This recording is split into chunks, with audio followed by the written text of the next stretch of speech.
नासिक के लोग बताइए, क्या आर्टिकल 370 हटने से आपको खुशी हुई कि नहीं हुई? जरा जोर से बताइए, खुशी हुई कि नहीं हुई? ये कांग्रेस वालों के कान फट जाए ऐसे बोलिए, खुशी हुई कि नहीं हुई?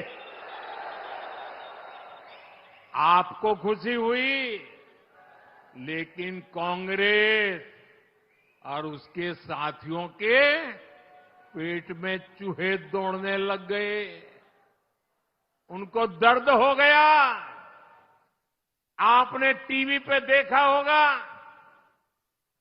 2-3 दिन पहले जम्मू कश्मीर की विधानसभा में कांग्रेस और इसके साथियों ने 370 फिर से लागू करने के लिए हंगामा किया।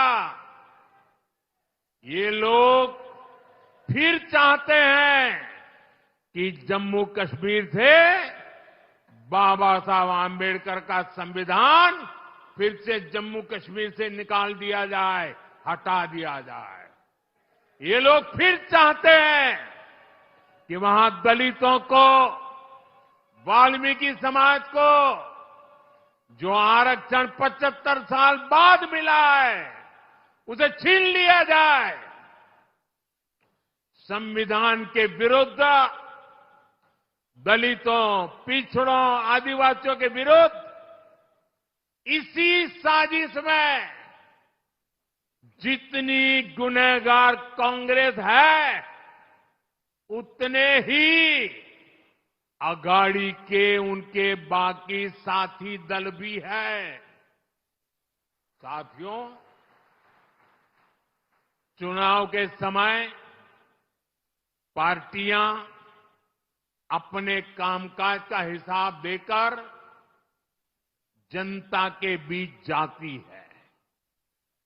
बीजेपी और महायुति भी लगातार अपने काम का हिसाब दे रही है, लेकिन बीजेपी का मुकाबला करने के लिए कांग्रेस के पास एक ही तरीका है। कांग्रेस उसके साथियों की झूठ की दुकान, यही दुकान इन दिनों कांग्रेस और उसके चेलों ने महाराष्ट्र में लगाई है। कांग्रेस ने कर्नाटका, तेलंगाना और हिमाचल में भी यही झूठ की दुकान सजाई थी, और वहां क्या हाल हुआ? चुनाव खत्म हुए, दुकान का शटर गिर गया। वादे पूरा करना तो दूर, कांग्रेस शासित राज्यों में हाल ये है कि सरकार चलाने के पैसे इनके पास नहीं है, तनख्वाह देने के पैसे नहीं है। खर्चों के लिए और अपनी जेबें भरने के लिए जनता पर टैक्स बढ़ाया जा रहा है, जनता से वसूली हो रही है। जनता भी इनकी असलियत जान गई है। महाराष्ट्र की जनता भी देख रही है कि एक तरफ महायुति का घोषणा पत्र है, वहीं दूसरी तरफ महाअगाड़ी का घोटाला पत्र है। क्योंकि ये पक्का है, जहां कांग्रेस और उसके साथी होंगे, वहां घोटाला होगा ही होगा। ये लोग ऐसी योजनाओं की घोषणा करते हैं जिसमें से ज्यादा भ्रष्टाचार हो सके। आप महाराष्ट्र में इन लोगों को ये सारा पाप फिर से करने देंगे क्या? करने देंगे क्या? ये धोखेबाजी महाराष्ट्र की जनता के बीच चलेगी क्या?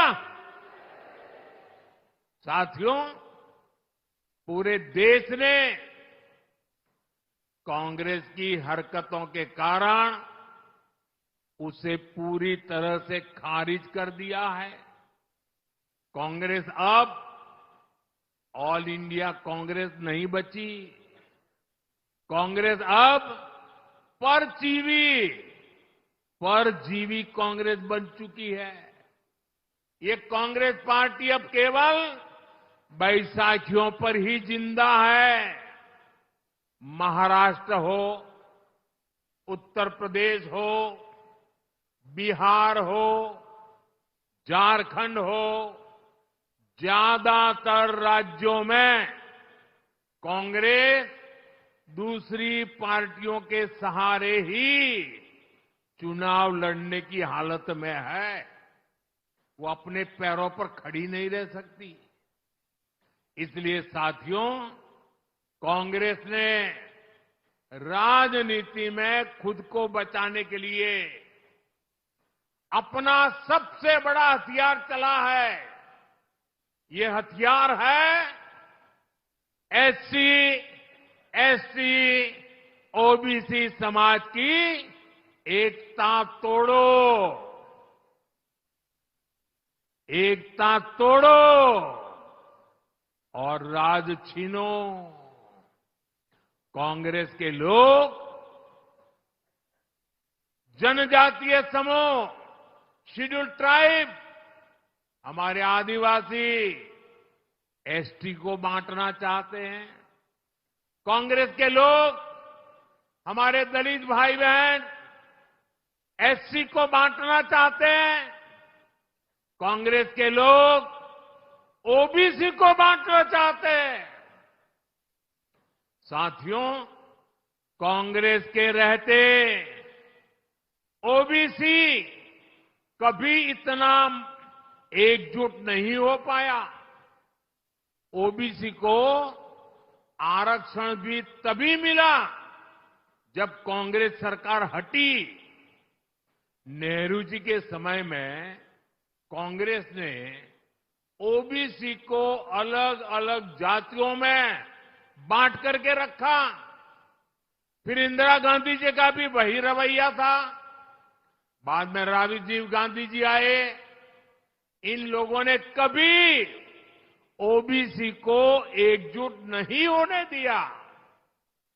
और 90 के दशक में जैसे ही ओबीसी एकजुट हुआ, ओबीसी एक ताकत बना, ओबीसी अपने हकों के लिए जागरूक बना, ओबीसी देश की भलाई के लिए कुछ करने के लिए आगे आया।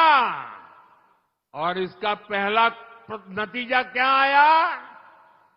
जैसे ओबीसी ताकतवर बना भारत में, उसके बाद कांग्रेस की पूर्ण बहुमत वाली सरकार बनना बंद हो गया। उनका शटर गिर गया।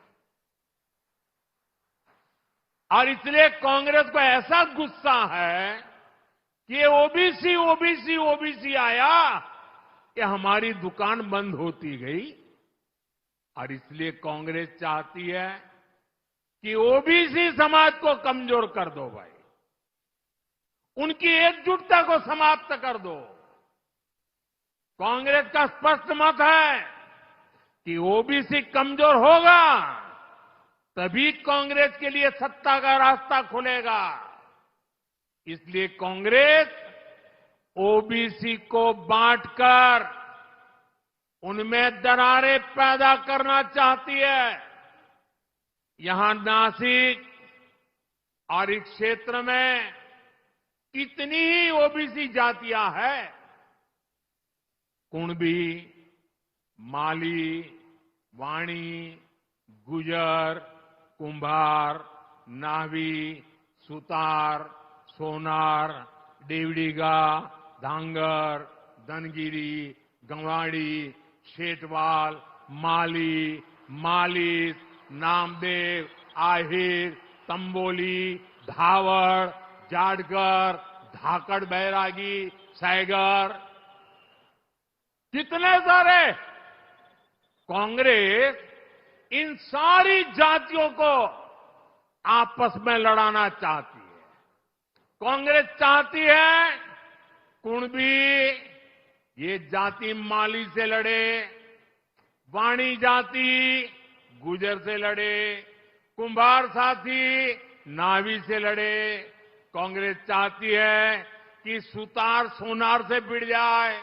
कांग्रेस ओबीसी के तौर पर आपको एकजुट नहीं होना देना चाहती। इसलिए वो चाहती है देवड़ीगा डांगर से लड़े, धनगरी गवांडी से टकराए, नामदेव आहिर से उलझे। कांग्रेस का इरादा है तंबोली दावड़ से झगड़ा करे, जाटगर सैगर से लड़ाई करे।